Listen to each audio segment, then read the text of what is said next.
হাবিব চাঁদগুলা তারিখগুলা উল্লেখ করে দিয়েছে প্রতি চাঁদ।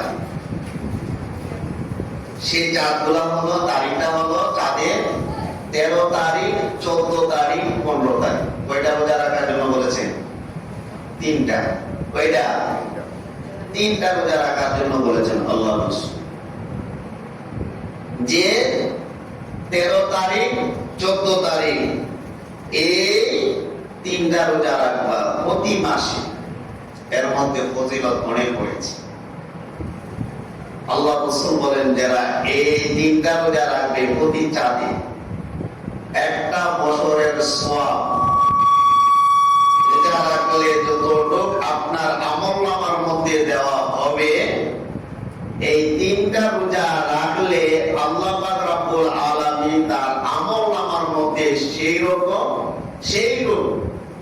সওয়াব দিবেন। বলেন আলহামদুলিল্লাহ। কয়টা রোজা? 3টা। কয়টা রোজা? 3টা প্রতি চাঁদে। কত? প্রতি চাঁদে। যে 13 তারিখ, 14 তারিখ, 15 তারিখ। আর এই চাঁদগুলাতে এই তারিখে আমার দয়াল নবীজি এই মাসগুলাতে প্রত্যেক মাসে নবীজি রোজা রাখবেন। আমার নবীজি বলেছেন প্রতি মাসে একটা কোরআন খতম করার জন্য। কি করার জন্য? কোরআন খতম।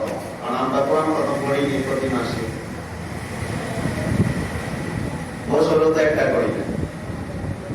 আবার দেখবেন মা বোনরা বিশেষ করে এটা কিছু আমল করে, মা বোনরা এরা রোজা হয়তো গেলে কোরআন খতম করে মাসে দেয় না, 2 মাস 3 মাস পরে দেয়। সকালবেলা সময় পাইলে কোরআন তেলাওয়াত। আমরা পুরুষ যারা আসলে আমরা কোরআন তেলাওয়াত করি। আমার নবী, আপনার নবী রাহমাতুল লিল আলামিন নবীজি বলেন তোমরা প্রতি মাসে একটি কোরআন খতম দাও, কোরআন তেলাওয়াত করো। কোরআন তেলাওয়াত করলে তোমাদের সিনার মধ্যে নূর বসবে। সুবহানাল্লাহ। কি বসবে? নূর। নূর আসবে। শয়তান কখনো তোমার অন্তরে বসবাস করতে পারবে না। প্রতিদিন যদি আমরা সকালবেলা উঠে নামাজ পড়ার পরে বিসমিল্লাহ বলে যদি সূরা ফাতিহাটাই পড়ি একবার, কোরআন তেলাওয়াত করতে পারি না, এই সারাদিন আপনার অন্তরের মধ্যে শয়তান ওয়াসওয়াসা কম দিবে। কারণ ওয়াসওয়াসা কেন দেয়? শয়তান যখন সুযোগ পায় মানুষের অন্তরের মধ্যে আসে। আর শয়তান কখন সুযোগ পায়? তখনই সুযোগ পায় যখন মানুষ কোরআন তেলাওয়াত করে না, আল্লাহর কথা স্মরণ করে না। আউযু বিল্লাহ যখন বলবেন, আউযু বিল্লাহি মিনাশ শাইতানির রাজিম, এইটা বলার সাথে সাথে শয়তানের শরীরের মধ্যে আগুন লাগে। কি লাগে? আগুন লাগে। শয়তান বা আমি তার ভিতরে ঢুকতাম না, তার ধারও যাইতে পারতাম না। কারণ সে যখন আউযু বিল্লাহ বলে, আমার শরীরের মধ্যে যেভাবে আপনি কারেন্ট লাগলে শরীরের মধ্যে কি করে জ্বালা যন্ত্রণা দেয়, ঠিক কিনা? মানুষের শরীরে কি করে জ্বালা যন্ত্রণা দেয় কিনা জানি না, এটা হয় এরকম। জ্বালা যন্ত্রণা দিয়ে শরীর এইভাবে কাঁপা আরম্ভ করে। তো কোন মুমিন বান্দা যখন আল্লাহর বান্দার আউযু বিল্লাহ বলে, তখন শয়তানের শরীর সেরকম ভাবে তার শরীরে জ্বালা দেয়, যন্ত্রণা দেয়, সে আর তারে আসতে পারে। তাহলে আমরা কোরআন তেলাওয়াত করব। আমার নবী, আপনার নবী রাহমাতুল লিল আলামিন নবীজি সুন্দরভাবে এই বাণীগুলো আমাদেরকে জানিয়ে দিলেন। আমার নবী, আপনার নবী রাহমাতুল লিল আলামিন নবীজি বলেছেন, ও উম্মত রে, তোরা রাতের বেলা একটু ঘুমাইবি, আবার তারপরে জেগে আল্লাহর ইবাদত করবি, নামাজ পড়বি। আমরা তো সারা রাত্রে ঘুমিয়ে যাই, ঠিক না? ঘুমের লাগে চাইতে পারি না, ঘুমের লাগে কি করতে পারি না, চাইতে পারি না। ইবাদত করব দূরের কথা, আপনার আড্ডাই শেষ হয় না। যত রাত সজাগ থাকি তত রাতে আড্ডা দিই, আড্ডার মধ্যে রাত কাটাই দিই। আমার বন্ধুরাই, আমার নবী, আপনার নবী নামাজ পড়ার পরে, সারের নামাজ পড়ার পরে অল্প সময় সজাগ থাকতেন, তারপরে ঘুমাই যাইতেন। রাত্র যখন গভীর রাত্র হইত, 2 থেকে 3 ঘন্টা ঘুমাইয়া উঠে আবার আল্লাহর ইবাদতে কাটিয়ে দিতেন অন্য অল্প রাত্রায়। 12টার পরে 1টার পরে আমার নবী ঘুম ভেঙে আল্লাহর ইবাদতে সারা রাত্রটা কাটিয়ে দিতেন। এমনও আছে আমার যুবক ভাইয়েরাই, ফজরের নামাজ পড়িয়ায় কোরআন তেলাওয়াত করিয়া আল্লাহর ইবাদত করিয়ায় তারপরে একটু ঘুমাইতেন, তারপরে আবার ঘুম ভেঙে ওনার কাজের মধ্যে চলে যেতেন। আমার নবী কাজ করতেন, আমার নবী কাজ করতেন। তসবিহ লইয়া ওনার খুচরা মুবারকে সবসময় থাকতেন না, শিক্ষা দিতেন। আমার নবী হলেন এই পৃথিবীর মধ্যে শিক্ষক। সুবহানাল্লাহ। উম্মতের জন্য শিক্ষক। আমার আল্লাহ শিক্ষা দিয়া যা কিছু পৃথিবীর মধ্যে হবে, হয়েছে, হবে, সবকিছু শিক্ষা দিয়া এই পৃথিবীর মধ্যে প্রেরণ করেছে। সুবহানাল্লাহ বলেন। আমার নবী শিক্ষক আমাদের জন্য, আমাদেরকে শিক্ষা দিয়েছেন। তারপরে আমার নবীজি বলেছেন, তোমরা প্রতি মাসে 13 তারিখ, 14 তারিখ, 15 তারিখ এই 3টা দিন রোজা রাখবে। এমন সময় একজন সাহাবী ডাক দিয়ে বললেন, ইয়া রাসূলুল্লাহ, নবী গো, ও মায়ার নবীজি, তার চাইতে কি আরো বেশি ইবাদত করা যাবে না? তার চাইতে কি আরো বেশি ইবাদত করা যাবে না?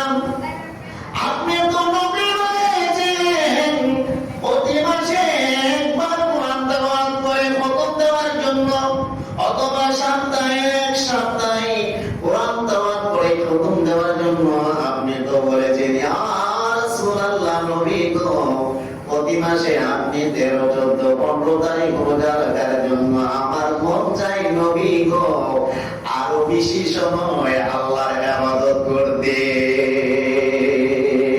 কে বলেন? কে বলেন? সাহাবায়ে কেরাম। কে বলেন? সাহাবায়ে কেরাম আমার নবীকে বললেন, ইয়া রাসূলুল্লাহ, নবী গো, আমার মনে চায় আরো বেশি করতাম, আপনি যদি অনুমতি দেন। সুবহানাল্লাহ বলেন। আপনি যদি অনুমতি দেন, তার চাইতে আমি বেশি করব, আপনি শুধু বলেন। আমার নবী, আপনার নবী রাহমাতুল লিল আলামিন, নবীজি ডাক দিয়ে বললেন, ও উম্মত, তোমরা তার চাইতে বেশি ইবাদত করতে চাও, আমরা তার চাইতে বেশি ইবাদত করতে চাই। তাহলে নবী ডাক দিয়ে বললেন, তাহলে তোমরা দাউদি রোজা রাখতে পারো। সুবহানাল্লাহ বলেন। কি রোজা? দাউদি রোজা। কি রোজা? দাউদি রোজা। নাম শুনছেন নি? নাম শুনেন নাই? দাউদি রোজা। হুজুর আবার কি কর, দাউদি রোজাও আছে?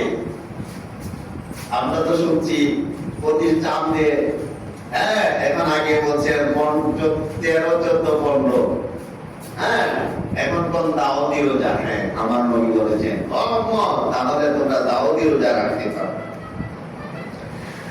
আমার নবী, আপনার নবী রাহমাতুল লিল আলামিন, নবীজি বলেছেন, উম্মত, তোমরা দাউদি রোজা রাখতে পারো। এখন বলতে পারেন, হুজুর দাউদি রোজা কি? আমার নবী সে উত্তরটা দিয়ে দিলেন, দাউদি রোজা কি? ও বন্ধুরে, দাউদি রোজা হলো একদিন পর পর আরেকটা রোজা রাখা। একদিন পর পর রোজা রাখা, একদিন পর পর রোজা রাখা। আজকে রোজা রাখলে কালকা বন্ধ রাখবেন, এরপরের দিন রোজা রাখবেন। আল্লাহু আকবার বলে। আমার নবী এবং আল্লাহ চাই না আমার বান্দা কষ্ট করুক, আমার নবীর উম্মতরা কষ্ট করুক। আমার নবীর উম্মতের জন্য সবকিছু সোজা করে দিয়েছে।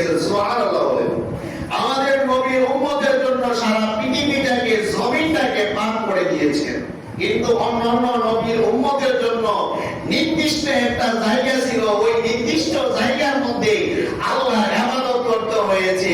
কিন্তু নির্দিষ্ট জায়গা ছাড়া আপনি মনে চাইলে এখন রাস্তার মধ্যে ইবাদত করবেন, নামাজ পড়বেন, এটা অন্য নবীর উম্মতের ক্ষেত্রে এই বিধান ছিল না। শুধু একমাত্র আমার নবীর উম্মতের জন্য এই বিধানটা আল্লাহ পাক রব্বুল আলামিন কার্যকর করেছেন। সুবহানাল্লাহ বলেন। তাহলে আমাদেরকে কত সুযোগ করে দিয়েছেন, আমরা সেই সুযোগগুলো গ্রহণ করতে চাই না, ঠিক কিনা? আমরা সেই সুযোগগুলো গ্রহণ করতে চাই না।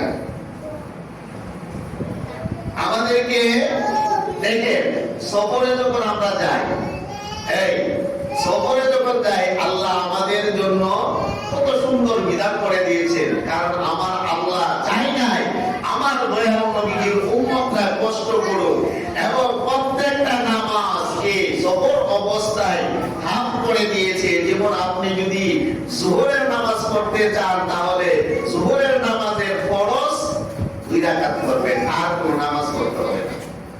আল্লাহ পাক বলেন, এই যোহরের নামাজ কয় রাকাত পড়বাই? 2 রাকাত। আসরের নামাজ 2 রাকাত, মাগরিবের নামাজ 3 রাকাত, এশারের নামাজ 2 রাকাত, ফজরের নামাজ 2 রাকাত। কসর অবস্থায় যখন কসরের নামাজ যখন সফর অবস্থায় থাকবে, তো আল্লাহ ইচ্ছা করলে 12 রাকাতে দিতেন। আমরা কিছু মুসল্লি আছে, আমরা এটা মানি না। আমরা কি করি? 2 রাকাত পড়ে আবার সুন্নত পড়ি। আল্লাহ নিজে আল্লাহ রাসূলের মাধ্যমে জানিয়ে দিলেন, ও নবী গো, আপনার উম্মতদেরকে আপনি জানিয়ে দেন, তারা যখন সফর অবস্থায় থাকবে, আমি আল্লাহ তাদের জন্য বিধান করে দিলাম, তারা যেন 2 রাকাত নামাজ পড়ে, যোহরের নামাজ 2 রাকাত পড়ে, আসরের নামাজ 2 রাকাত পড়ে, আসরের নামাজ 2 রাকাত পড়ে, এমনকি মাগরিবের নামাজ 3 রাকাত। এটার বিধান 2 রাকাত নাই, 3 রাকাতে। আর ফজরের নামাজ কয় রাকাত? 2 রাকাত পড়ে, তাদেরকে আপনি জানিয়ে দেন, যদি তারা এই 2 রাকাতই পড়ে 12 রাকাতের সওয়াব আমি আল্লাহ তার আমলনামার মধ্যে দান করে দিব। বলেন না সুবহানাল্লাহ। আমরা এটা মানতে চাই না। আমরা দেখা গেল 2 রাকাত পড়ে আবার সুন্নত না। আমরা নিজে এই জন্য আমার নবীকে যখন বেশি বেশি প্রশ্ন করতেন, আমার নবী বলতেন, ও সাহাবারা, তোমরা আমাকে এত বেশি প্রশ্ন করো না, কারণ প্রশ্ন করলে এবার এত বেশি ইবাদত করো না, যে ইবাদত করলে তোমাদের উপরে আমার এইগুলা মানে ফরজ করে দেওয়া হবে আল্লাহ পাক রব্বুল আলামিন। আমি যা বলি সেটাই আমল করবে। সুবহানাল্লাহ বলেন। কে বলছেন? আমার নবী, আপনার নবী রাহমাতুল্লাহি আলাইহি। এইজন্য আমার নবী বলেন, উম্মত তোমরা যদি রোজা রাখতে চাও, তাও রোজা রাখতে পারো, একদিন পর পর একটা রোজা রাখতে পারো, এটার বিধান রয়েছে বাবা। ও যুবক ভাইরা, এই ইবাদতটা করা হলো সর্বোত্তম। তারপরে আমার নবী, আপনার নবী রাহমাতুল্লিল আলামিন নবীজি জানিয়ে দিলেন, ও উম্মত, তাহলে তোমরা সপ্তাহে একবার কোরআন তেলাওয়াত করে খতম আদায় করবে। সপ্তাহে একবার কোরআন খতম করার জন্য। এতই যখন তোমরা আমল করতে ইচ্ছুক, এই আমলটা করতে পারো। আর যদি না পারো, মাসে একবার কোরআন খতম দিবা, আর প্রতি চাঁদে 13, 14, 15 তারিখ রোজা রাখবা। সুবহানাল্লাহ বলে। সুবহানাল্লাহ। আমরা তো এগুলো করতে পারি না। আল্লাহর বান্দা যারা আল্লাহকে বেশি ভয় করে, আল্লাহর বান্দা যারা আল্লাহকে বেশি ভয় করে। কোন বান্দা? প্রিয় বান্দা, সব বান্দা না। ইয়া আইয়ুহাল্লাযীনা আমানু যারা আমার প্রতি ঈমান এনেছে, তারা বেশি বেশি করে আমি আল্লাহকে ভয় করে। আর আমি আল্লাহকে যখন ভয় করে আমার বান্দারা ইবাদত করে, আমাকে যখন ভয় করিয়া আমার ইবাদত করে, আমি আল্লাহর সাথে সাথে তার ইবাদতগুলো কবুল কইরা দিই। আমি আল্লাহ সাথে সাথে তার ইবাদতগুলো কি করে নিই? কবুল করে নিই। আমরা তো বর্তমান সমাজ ঠিক কিনা? হজে যাবো, মানুষজন আমাকে হাজি বলে, আমাকে কি বলে? হাজি বলে। নিজের চরিত্রকে, নেশারকে পরিবর্তন করার জন্য নয়, হাজি বলার জন্য আমাদেরকে সে আমরা হজ করতে যাই। আমরা নামাজিদা হই কোন সময়? দেখবেন নেতা যারা আছে, সামনে ইলেকশন আসতেছে, দেখবেন সকল নেতারা মসজিদে আইসা সামনের কাতারে। এর আগে কিন্তু তাদেরকে পাওয়া গেছে। কেন? তাদেরকে মানে জনগণকে বোঝাইতে যে আমি নামাজি, দেখো আমি নামাজ পড়ি।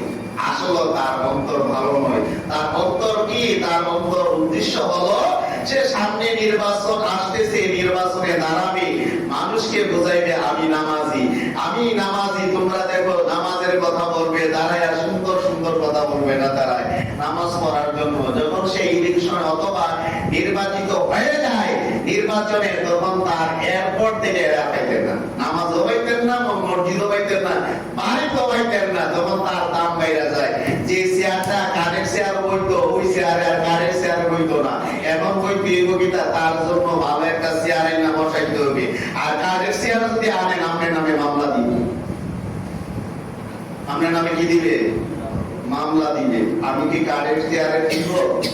তখন এই কথা বলবে, আমি কি কারের চেয়ারের যোগ্য? আমার কারের চেয়ারে দিলাই, বাংলা চেয়ারে দিলাই। আর যে নির্বাচনের আগে দেখা গেল সে বাংলা চেয়ারের মধ্যে আইসা বসতো, এমনকি মাটির মধ্যে আইসা বৈশা যাইতো। এটার কারণ কি? এটা হলো মানুষকে দেখানোর জন্য আমি দেখো তোমাদের মতো। আর নির্বাচিত যখন হয়ে যায়, নির্বাচনের প্রধান যখন হয়ে যায়, তখন আর বাংলা চেয়ার আর বইতে চাই না। তার জন্য আলাদা একটা নতুন একটা চেয়ার লাগবে, ঠিক কিনা? তার চেহারা পাল্টায় যায়, কথা পাল্টায় যায়, তার মুখের ভাষা আপনার মতো ওই আগের যে ভাষা, সেই ভাষাটা থাকে না। আমি একজন লোককে এভাবে প্রশ্ন করেছিলাম, সে সর্বপ্রথম যখন নির্বাচনে দাঁড়াবে আমাকে বলছিল, হুজুর আপনি কিছু কথা বলেন, আপনি কিছু কথা বলেন। সবার কথা শেষ পর্যন্ত আমার দুইটা কথা বলার জন্য দিছে। আমি দাঁড়ায় দুইটা কথা, দুইটা কথাই বলছি। যে কথাটা হলো যে আপনি যে আজকে যে চেয়ারটার মধ্যে আইসা বসছেন, ভাইজান আপনি যখন নির্বাচিত হবেন, আমরা যেন চাই আপনি এই চেয়ারটার মধ্যে যেন আইসা বসেন। আমি চাই না, আমরা চাই না আপনার চেয়ারটা পরিবর্তন হোক। আপনার চেয়ারটা পরিবর্তন হওয়ার ফলে ওই চেয়ারে বসে আপনার মুভমেন্ট, এখন যে মুভমেন্ট আমাদের সামনে কথাগুলো বলতেছে মুভমেন্ট মাধ্যমে, ওই রকম যেন আমাদের সামনে নির্বাচিত হওয়ার ফলে ওই রকম কথা না বলেন। সেটা হলো আপনার কাছে বিনীত অনুরোধ আমার। আমরা আপনার জন্য কাজ করবো, ইনশাআল্লাহ আমরা কাজ করবো। আমি দোয়া করছি, এরপর দোয়াটা আমরা দিয়ে করাইছে, আমার দিয়ে দোয়া করাইছে ওই মজলিসের মধ্যে। আসলে আল্লাহ পাক রব্বুল আলামিন তারে নির্বাচিত করেছেন।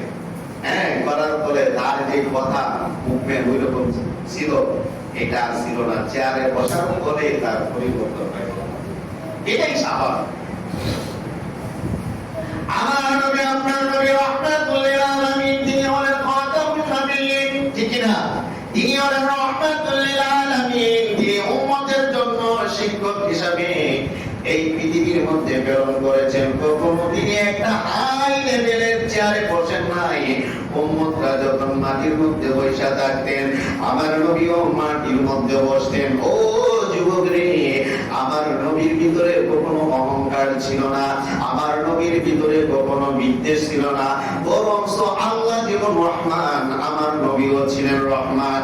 আল্লাহ যেমন রহিম, আমার নবীও ছিলেন রহিম। আল্লাহ যেমন গফুর রহিম, আমার নবীও ছিলেন গফুর রহিম। মানুষ যখন আমার নবীর কাছে অন্যায় অপরাধ করত, সাথে সাথে আমার নবীর কাছে যখন ক্ষমা চাইতো, আমার নবীজি ক্ষমা করে দিতেন। আমার নবী ক্ষমা করে দিতেন। আমরা যখন আল্লাহর কাছে অপরাধ করি, আমরা যে আল্লাহর কাছে অপরাধ করি, আল্লাহর কাছে ক্ষমা চাই, আল্লাহ আমরা অপরাধ করেছি, আমরা জুলুম করেছি, আত্তাহিয়াতু লিল্লাহি ওয়াস সালাওয়াত, ইন্নী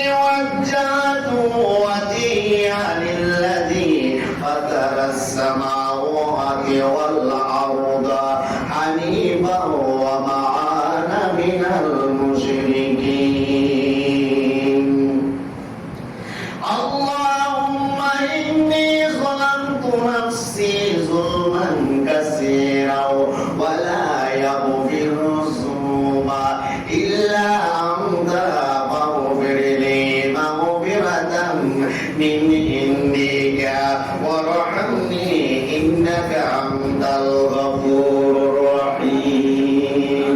আমরা বলি কি না, নামাজের মধ্যে বলি না দোয়াটা, আত্তাহিয়াতু বলি না, এরপরে এই দোয়াগুলো পড়ি কি পড়ি না, না আপনারা জানেন কি না? এই আমরা তো আসলে মূলত নামাজই পড়তে পারি না। এখনের জামানা আমরা যারা বিদ্রোহী আছে আমরা নামাজে পড়তে পারি না। কি করে বুঝেননি? আমরা নামাজে দাঁড়াইলাম, রুকুতে গেলাম, রুকুতে তো রুকু করতে পারি না কোমরের ব্যথার কারণে।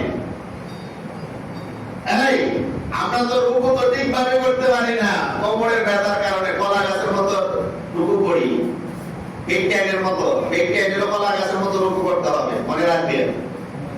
যেমন আপনি ওই শস্যা দানা পিঠের মধ্যে যদি ছেড়ে দেন মহিলাদের নামাজ রুকুতে, এই শস্যা দানাটা যেন স্থির না থাকে, পড়ে যায়, এভাবে থাকতে হবে মেয়েদের রুকু। আর আমরা হতে হবে সোজা, শস্যা দানাটা যখন উপরে দিব এটা স্থির হয়ে যেন থাকে। আমরা সেরকম রুকু করি, মনে হয় না, কমর ব্যথা করে। কমর ব্যথা তো করবে। আমরা তো যৌবনে আমরা কাজ করছি খারাপ কাজ, ভালো কাজ করি না। আমরা যৌবনের তাড়নায়, শক্তির তাড়নায় আরে কি করছি আমরা কিছু বলতে পারি না। আর ওই সময় আমার নবী ঘোষণা করেছে, উম্মত এই সময় তোমরা বেশি বেশি আল্লাহর ইবাদত করো। এই সময় বেশি বেশি কি করো? আল্লাহর ইবাদত করো। যৌবন কালে একবার আল্লাহর ডাক দিলে আল্লাহ এক ডাকে 70 বার সাড়া দিয়ে থাকেন। আর বৃদ্ধকালে যদি আপনি আল্লাহকে 70 বার ডাক দেন, তারপরে একবার আল্লাহ জবাব দেন। আমরা নামাজে দাঁড়াই, সিজদায় যাই, দেখবেন সিজদায় যাওয়ার পরে, এই সিজদায় যাওয়ার পরে দুই পা আমরা আলগে ভাবে আলগি মারি, মারি কি মারি না? জমিনে রাখি না, দুই পা উপরের দিকে আলগি মারি। এই দুই পা উপরের দিকে আলগি দিয়ে নামাজ পড়লে নামাজ আপনার হবে না। কামত পর্যন্ত নামাজ পড়তে পারেন, এই নামাজ আপনার হবে না, হবে না। কারণ জমিন দুইটা পাও, যে কোনো একটা পা উপরে থাকতে হবে। কি জমিনের মধ্যে একটা পা উপরে থাকতে হবে সিজদা দেওয়ার সময়। আমরা সিজদা দেওয়ার সময় এই হাঁটু দুইটা লাগাই আর পাও দুইটা উপরে তুলে ফেলি, অনেকে আছে দেখবেন নামাজের মধ্যে। এই নামাজ হবে না, নামাজের নিয়ম আছে, নিয়ম মোতাবেক নামাজ পড়তে হবে। আপনি নামাজ পড়লেন আপনার মতে করে, আপনার নামাজ তো হবে না, আপনার ডাক তো আল্লাহ কবুল করবে না, আপনার অভাব তো আল্লাহ দূর করবে না। আপনি যে বিপদে পড়ছেন, বিপদ থেকে তো আল্লাহ উদ্ধার করবে না। কারণ কি? কারণ একটাই, আপনার তো নামাজই হয় না। কি বুঝছেন? নামাজই হয় না। আল্লাহ বলেছে নামাজের মাধ্যমে আমারে ডাকো, নামাজের মাধ্যমে আমাকে স্মরণ করো। ইয়া আইয়ুহাল্লাযীনা আমানু ইসতাঈনু বিস-সাবরি ওয়াস-সালাহ। যখন তোমরা বিপদে পড়বে তখন সালাত, নামাজের মাধ্যমে আমাকে ডাকতে হবে। বিপদে পড়লে আমাকে নামাজের মাধ্যমে স্মরণ করবে। বিপদে পড়লে তোমরা যখন আমাকে নামাজের মাধ্যমে স্মরণ করবে, আমি আল্লাহ তোমাদের স্মরণ এবং ডাকগুলো আমি শুনবো, এবং তোমাদের যত সমস্যা আছে আমি আল্লাহ সমাধান করে। একে বলে আল্লাহ নামাজের মাধ্যমে। এখন যদি আপনার নামাজ হই নাই আর আল্লাহরে ডাকি, তাহলে আল্লাহকে আপনি আমার ডাকে সাড়া দিবে? মনে হইতো না। নামাজই হয় না, আপনাকে কিভাবে আল্লাহ আপনার ডাকে সাড়া দিবে? তারপরে তো আল্লাহ খাওয়াইতেছেন, ঠিক কিনা? আমরা তো নাফরমান বান্দা, আল্লাহর ডাকে আমরা সাড়া দেই নাই। আল্লাহ বলছেন তোমরা আমার রিজিক খায় আমার শুকরিয়া আদায় করো। আর আমরা আল্লাহর রিজিক খায়া বরংস এটা অস্বীকার করি। তোর মজা হইছে না, কারণ আমরা তেমন মজা না, ঠিক কিনা? আমরা তেমন মজা না, আপেল না খুবই ভালো একটা আপেলই করি, এরকম করি নাই। আর আল্লাহ বলছেন বান্দা যা বেশি তাকাইয়া আমার শুকরিয়া আদায় করো। আমি যে সুরা দিছি এই সুরাটা কোনো মানুষের কাছে উপকার হবে, তোমার উপকার নাও হইতে পারে, ঠিক কিনা? তোমার ডায়াবেটিস যারা, তারা সুরা বেশি খায় না, তোমার কথা বল না কেন? তাহলে ডায়াবেটিসের রোগীর লাগে এর উপকার আছে কিনা? আছে নি? আছে না? আছে। কিন্তু আপনার কাছে ভালো নাও লাগতে পারে, সেইটা আপনি শুদ্ধি আদায় করতে হবে। কারণ ফলগুলোর মধ্যে চুকা দিছে, ফলগুলোর মধ্যে মিষ্টি দিছে, ফলগুলোর মধ্যে একটু বেতৃষ্ণা দিছে। কেন দিছে আল্লাহ ভালো জানেন। কারণ ডায়াবেটিসের জন্য বেতৃষ্ণা ভালো লাগে, ডায়াবেটিসের জন্য চুকা ভালো, ডায়াবেটিসের জন্য মিষ্টি ভালো নাই। মিষ্টি ফল খাইলে আপনার ডায়াবেটিস যখন ভালো থাকবে, এর বাইরে গিয়ে সুগন্ধে থাকবে, এর চাইতে আরো বেশি হলে 24 হইলে আপনি জমিনের মধ্যে পড়ে যাবেন, আপনি ডেড বডি হয়ে যেতে পারেন। আল্লাহ বলেন আমি ফলের মধ্যে মিষ্টিও দিয়েছি, ফলের মধ্যে চুকা দিয়েছি, ফলের মধ্যে স্বাদ দিয়েছি, ফলের মধ্যে বেতৃষ্ণা দিয়েছি। এই ফলগুলো আমার বান্দায় খাবে, যেই নিয়ত খাবে চুকাগুলা খাবে আমার ডায়াবেটিস বান্দা যারা, যারা মিষ্টি খাবে তাদের মধ্যে ডায়াবেটিস নাই, তারা সে ফল না পেয়ে মিষ্টি না সে বক্ষণ করবে,